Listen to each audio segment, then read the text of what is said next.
Chapter 6. The Wizard of Fate. Inevitably, the nation's first supreme bout ended badly, in its first interaction in the mind. Too late in 1990, the supreme business and had all the earmarks of a classic bubble. Subprime companies will go public and their stock will skyrocket. Company founders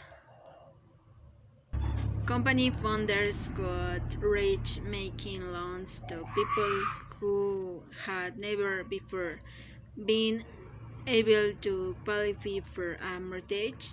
Showy business practice become the norm. Nobody seemed to care.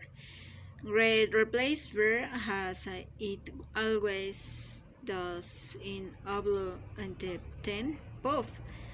It was over. The first crack in the facade come when a crop of companies specializing in subprime auto lending went belly up, amid rising delinquency rates.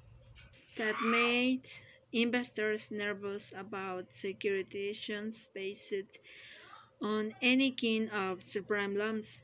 Then, in the fall of 1998, come a financial crisis that ripped throughout Asia and so unsettled Wall Street that all the big banks and securities firms become momentarily cautious.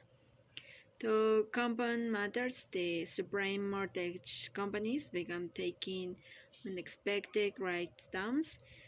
It had long been common industry practice for the subprime companies selling loans to Wall Street to keep what were called the residuals. These were the risked spies of the securities, the ones that nobody else wanted most of the time. They were the ones that come with the highest repayment risk. Accounting rules require the companies to estimate the future value of the cash flows and books them as from profits.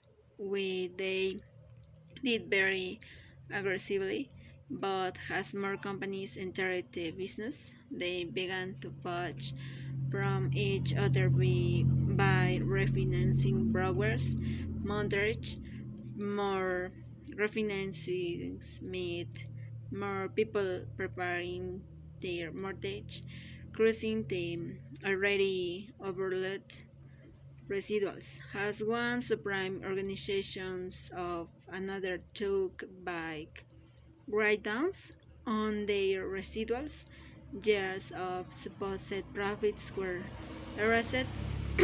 Josh Rosser, who was then an analyst at Oppenheimer Securities, had played a hand in taking many of these companies public. They were all leaders, he saw now.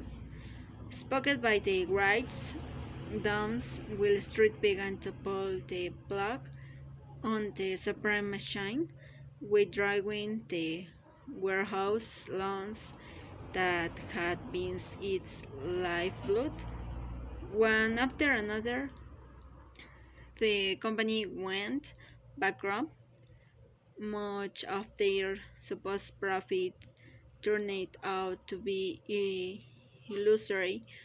One company, Fritz Plus, had reported $86 million in earnings in the first 9 months, and in 1997, but had 18 trapped in cash and had to terrorize a stunning $1 billion in Wall Street finances, according to a presentation by hedge fund manager Jim, Chan- Jim Chanos. Those were the kings, a result that can exist only in a bubble. In 2000, First unit shut down the money store the supreme lender in had bought just 2 years earlier for $2.1 billion. At the end of the day, we're saying we made a mere acquisition. First Union CEO G. Kennedy Thompson told the New York Times.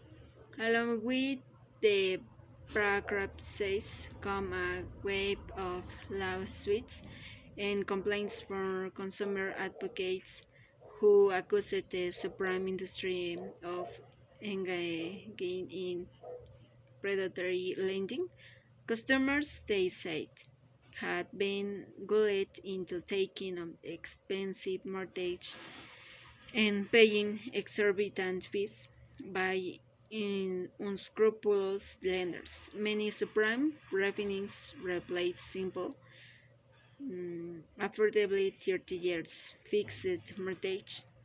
We and others were saying to defeat state legislators, anyone who will listen in DC, that lending was getting out of control, says Kevin Stein, the associate director of the California Reinvestment Coalition. Even back then, there was a legitimate debate over who ultimately was more culpable, the lender or the borrower. After all, borrowers often wanted to get their hands on the money every bit as much as lender wanted to give into them. That comes to live beyond their means, and there were plenty of spectaculars betting that they could undo their mistake payments by flipping the house quickly. The line between the predatory lending and get rich quick speculating or desperate desire for cash was often difficult to discern. But in the larger scheme of things, did it really matter who was at fault? The key point was this: a lot of people were getting loans they couldn't pay back. Wasn't that the real problem? Prior to securitization, lenders had to care about the credit worthiness of borrowers. They held the loans on their books, and if a borrower defaulted, they took the hit. That's why borrowers who didn't have much money couldn't get mortgage. Lenders were afraid they would default. Se- Securitizations severed that critical link between borrower and lender. Once a lender sold a mortgage to Wall Street, repayment becomes someone else's problem.